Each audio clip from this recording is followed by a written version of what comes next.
Hi, English 100 students. This is Dr. Erin Williams. We're coming up close to the end of this semester. I am still grading your your formal Essay 2, and I hope to have them back to you very soon. I'm going to grant, this is the second announcement I'd like to share with you, I'm going to grant blog amnesty. You now officially have 1 week until Wednesday, April 24th to redo any of the blogs that you've posted that weren't long enough or maybe weren't on focus, or to post new blogs if you missed a blog. So now is the time to go back through the blogs and make sure that they are all in good order. I will let you make up any blog that you want to. Okay, let's get on with the lesson. There is a lot to cover and I'm only going to take the usual 15 minutes, okay? I assume that you have read the assigned pages for this week by the time you look at this lesson. If you have not done that, you really need to pause this lesson and go read those pages. It might take you a little while, but you really need to read those before you see this lesson, because I'm going to assume that you have some knowledge of some of these terms. This lesson will go by really quickly. You need to keep your textbook right next to you as you listen to it. Okay. You can see that what I'm starting with here on this lesson for research is something that's pretty close to the assignment prompt. I need to start with the question, what is it that I want to research? That's what you should always start with. What is it that I want to research? The book, starting on page 276 and 277, suggests that you come up with a set of research keywords. And here's my way of doing that. I have a set of search terms for the topic, and my topic that I'm interested in for this paper is Plains Indians. I usually list out synonyms, alternatives, and extensions for that one term. So synonyms are just different ways of saying the same thing, or different ways of searching for the same thing.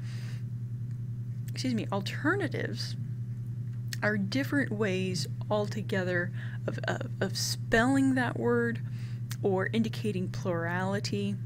This gets more complicated for words that, say, are like, if you're looking for the word children, you might instead search for the word child in addition to children. Child could be an alternative to the topic of children.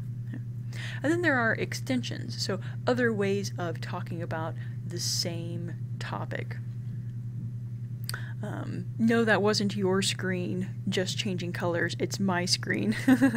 At a certain time of day I have it adjust its lighting, so don't adjust your set at home. That was me, not you. Okay, these extensions here are other possible, say, subtypes of that same topic. So for Plains Indians, we could be talking about the Kiowa Nation, or Lakota Sioux Nation, or Comanche Nation, etc. Right? You might want to pause the presentation at this point to look over this list, just to kind of see what I'm talking about. And, more importantly, to try making this for yourself. What is your topic? What would be some synonyms for that word, alternatives, and extensions? Then you can use Google, Wikipedia, whatever it takes to help you find some synonyms and some extensions, and you may find some as you actually do the research. But if I were you, I would pause right now and try to make up just on a piece of scrap paper or something like that, make a list of these sorts of things for yourself. I'm going to press on. I'm going to start doing some research here so that you guys can see what this would look like. I start using my search terms in the database, to do some research.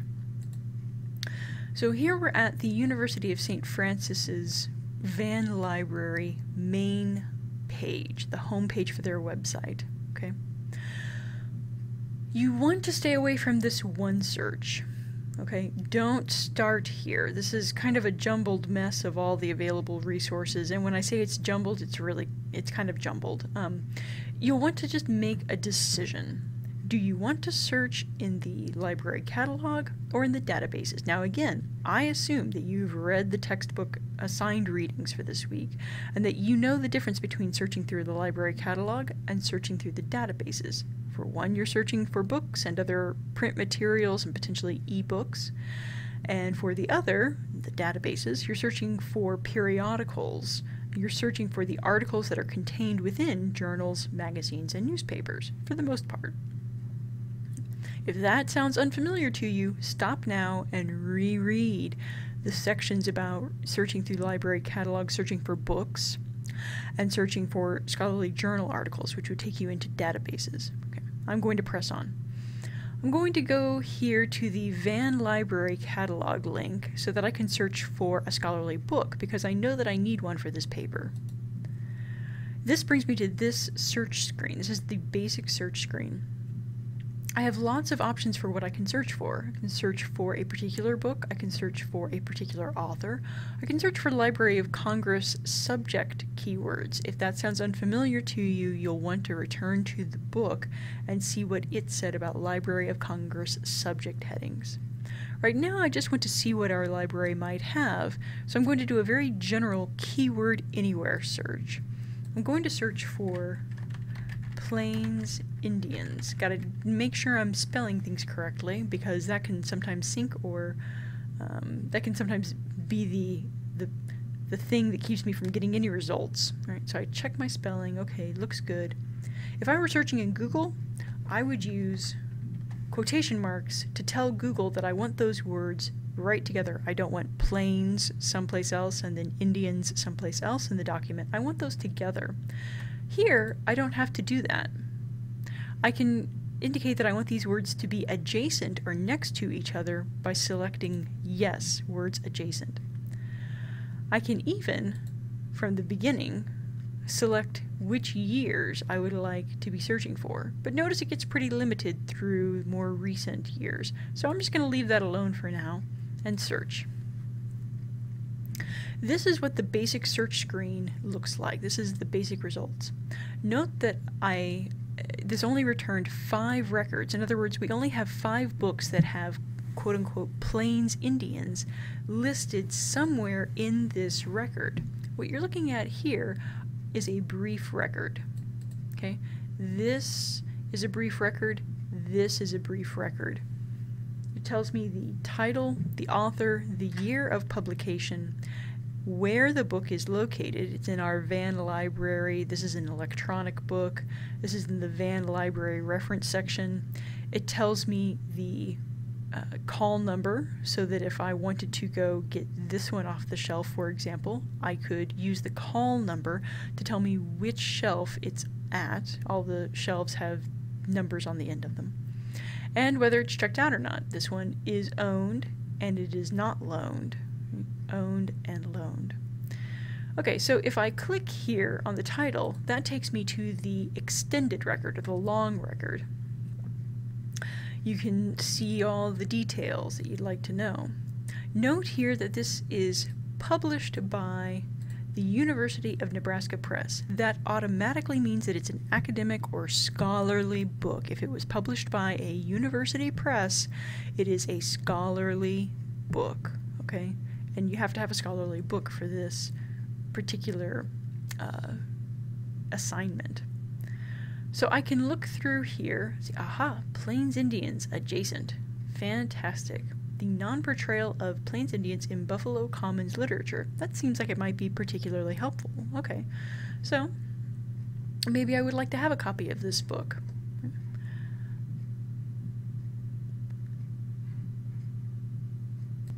In this case, I can click over here on Google Books, and that will take me to Google Books, where I can see most of this book.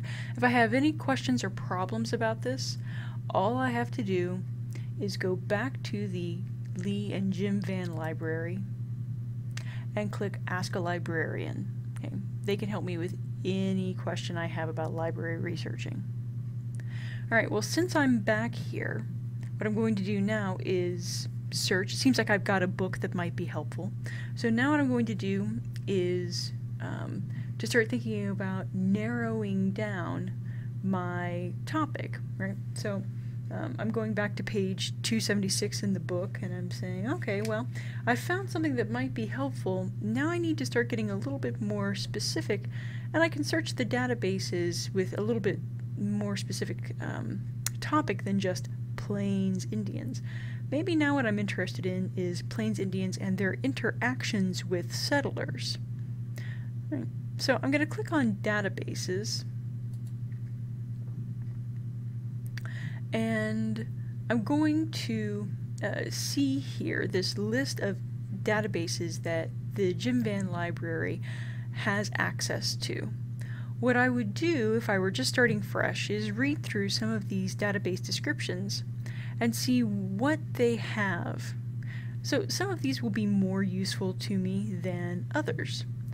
For example, EBSCOhost usually has some pretty good general databases, but the Health and Wellness Resource Center, for example, might not be helpful for this particular project. I'm going to recommend that you guys start with JSTOR. It's a very broad, they say interdisciplinary storehouse of full text items. So I'm going to click on JSTOR and do some searching around here. Well, this guy's kind of funny and looks nice, but I'm not going to start with this basic search. I'm going to start with advanced search. I recommend that you do that, by the way. So now I'm going to add in Plains Indians. Don't have to capitalize, but here I want to use the quotation marks to indicate that I want them together. They can be in the article itself. I don't want the author's name to be this, and I don't want to just search for the little brief introductory paragraph or the abstract. I want to search the entire text. I'm going to search Plains Indians and settlers. I don't know if that's the best term to be searching for here, but I'm going to plug it in and see what I can find. I've got some options here. They say, okay, include only content I can access. That means full text right here in JSTOR. Yes, I do want that as an option. Include links to external content. That's content outside of JSTOR that I might not be able to get in full text very easily. No, I do not want that, so I am going to unclick. Okay? Alright, so then, more options. I don't want to have a reference to a book or a pamphlet or a book review or anything miscellaneous. What I want is an article. I want it to be relatively recent. I don't want it to be out of date, but I do want to see what's out there. So I'm not going to limit my date range just yet. Now I'm going to come up here and click search. Right now, JSTOR has searched through scholarly journals, which contain scholarly articles, as you know because you've done the reading. What I see here are the brief records for some of those articles, but note that they're not in year order like they were in the Jim Vann library catalog. I can sort my results not by relevance to my topics, but by the newest research as opposed to the oldest. So I'm going to click that and click Go. So now I'll have the newest research on top, which is great. Remember, well, note up here that I've got 216 search results. Okay, that's a lot to look through, but let's see if I can find some new relevant research right up top that might be relevant to my interest in Plains Indians and settlers. I look through here. Range expansion of barred owls? Maybe not. Okay. But peace chiefs and blood revenge, patterns of restraint in Native American warfare, and this is about the time of settlement. It's in a scholarly journal of military history, so I'm going to click on article PDF. That takes me to a PDF of this. I have to accept JSTOR's terms, if I haven't already. And that takes me to a copy of the article as it was originally published. Gives me the citation information I might need, and it shows me the article.